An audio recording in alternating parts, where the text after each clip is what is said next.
दोस्तों अगर आप भी विराट कोहली के फैन हैं और उन्हें एक महान खिलाड़ी मानते हैं तो वीडियो को लाइक जरूर कीजिएगा। दोस्तों आईपीएल 2024 के 52वें और सबसे एक्साइटिंग मुकाबले के लिए बैंगलोर के चिन्नास्वामी स्टेडियम में किंग कोहली की बैंगलोर के सामने थी टीम इंडिया के शहजादे गिल की गुजरात टाइटंस की क्रिकेट टीम। ये रोमांचक मुकाबला दोनों टीमों की प्लेऑफ की उम्मीदों को जिंदा रखने के लिए बेहद इंपॉर्टेंट था। तभी तो इस मुकाबले की शुरुआत से पहले जब टॉस के लिए सिक्का उछाला गया तब टॉस के बॉस बने बैंगलोर के कप्तान फाफ डु प्लेसिस और उन्होंने पहले गुजरात को बल्लेबाजी करने का न्योता दिया और फिर गेंद और बल्ले के घमासान में एक ऐसा कांटे का मुकाबला खेला गया जिसमें बैंगलोर की बादशाहत के आगे पूरे क्रिकेट जगत को नतमस्तक होना पड़ा।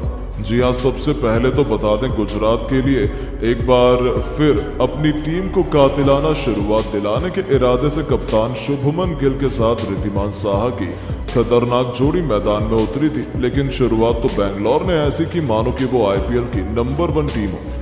दूसरा ही ओवर लेकर आए मोहम्मद सिराज ने अपनी लाजवाब गेंद से साहा को विकेटकीपर दिनेश कार्तिक के हाथों कैच आउट करवाकर अपनी टीम को पहली सफलता दिलाई, जहां रिद्धिमान साहा 7 गेंदें बर्बाद कर गए और केवल 1 रन वो अपने बल्ले से जोड़ पाए थे। अब नंबर 3 के पायदान पर बल्लेबाजी से गदर मचाने के लिए साई सुदर्शन को भेजा गया था, लेकिन 2 ओवर में गुजरात केवल 3 रन बना पाई थी।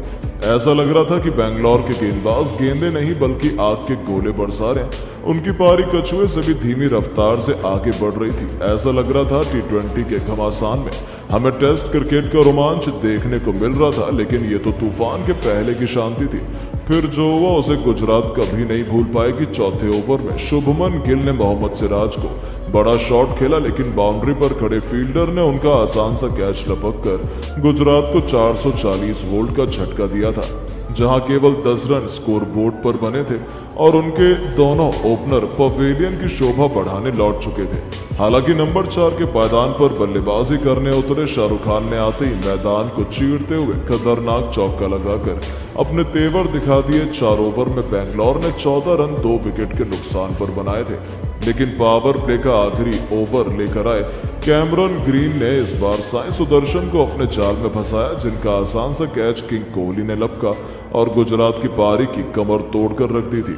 जहां साई सुदर्शन भी केवल 14 गेंदें बर्बाद करने के बाद 6 रन बना पाए और चिन्नास्वामी के मैदान पर बैंगलोर के नारों से गुजरात का दिल दहला जा रहा था। गुजरात खेमे में मातम का माहौल था क्योंकि 19 रन ही बने थे और उनके 3 बल्लेबाज पवेलियन लौट गए।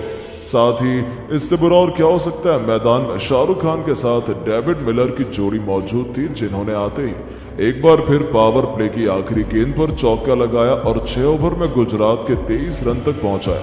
लेकिन यह 2024 आईपीएल का सबसे खराब स्कोर था, यानी कि गुजरात अभी से एक शर्मनाक हार की तरफ बढ़ने लगी थी। अब इन दोनों के कंधों पर अपनी टीम को जबरदस्त वापसी करवाने की जिम्मेदारी थी और इन दोनों ने इस अंदाज में बल्लेबाजी करनी भी शुरू कर दी। 9 ओवर में उन्होंने गुजरात को 50 रनों के पार पहुंचाया। उनके बीच एक अच्छी पार्टनरशिप पनपने लगी थी। डेविड मिलर तो सीधा चौके छक्कों से डील कर रहे थे। उन दोनों ने देखते ही देखते 61 रनों की पार्टनरशिप को भी अंजाम दिया।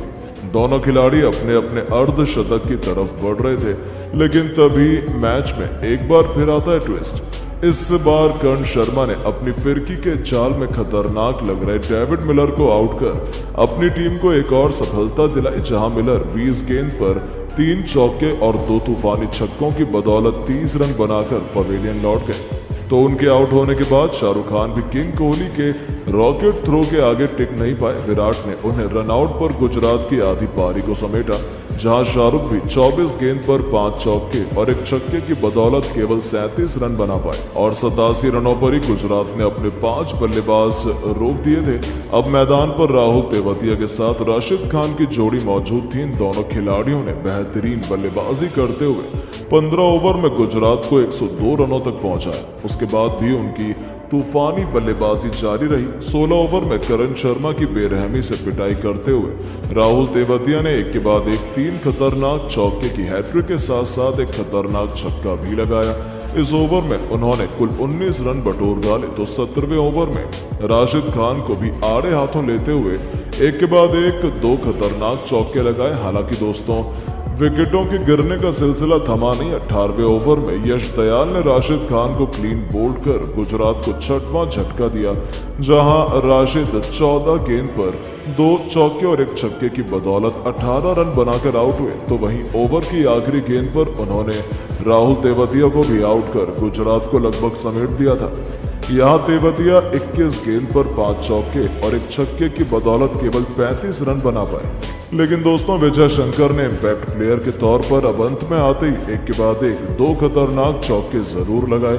लेकिन 20वां ओवर लेकर आए व्यस्क ने पहली गेंद पर मानव सुथर, दूसरी गेंद पर मोहित शर्मा और तीसरी गेंद पर विजय शंकर को वापस भेजकर गुजरात को केवल 147 रनों पर ही ऑल आउट कर दिया, जहां बेंगलोर के लिए सिराज, दयाल और व्यस्क ने सबसे अधिक 2-2 सफलताएं हासिल की।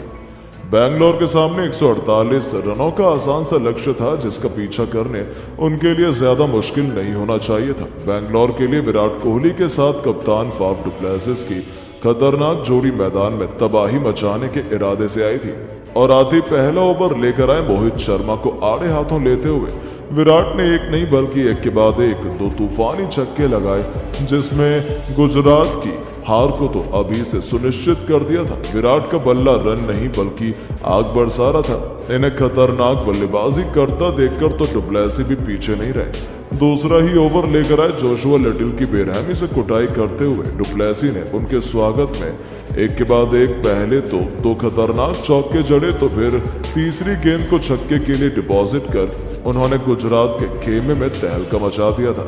गुजरात के गेंदबाज अभी से रहम की भीख मांगते हुए नजर आ रहे थे। यहाँ तक कि ओवर की आखिरी गेंद को भी उन्होंने चौके में तब्दील कर 2 ओवर में ही अपनी टीम को 34 रनों तक पहुंचा दिया था।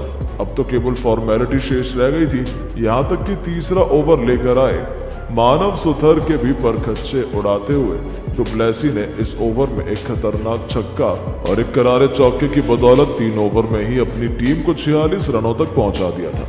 अब बेंगलोर को जीत के लिए केवल 102 रन चाहिए थे। यहाँ से गुजरात की जीत तो नामुमकिन ही मानी जा रही थी और भले ही यहाँ से गुजरात ने वापसी करने की भरपूर कोशिश की, लेकिन बेंगलोर को हरा पाना उनके लिए नामुमकिन हो चुका था। और फिर जो हुआ उसने तो हर किसी को हैरत में डाल दिया। लेकिन दोस्तों, अब आपको क्या लगता है कि बेंगलोर क्या अभी भी IPL 2024 के प्लेऑफ में क्वालिफाई कर पाएगी या नहीं? अपनी राय नीचे कमेंट बॉक्स में जरूर दें और ऐसी शानदार खबरों के लिए चैनल को सब्सक्राइब जरूर करें। धन्यवाद।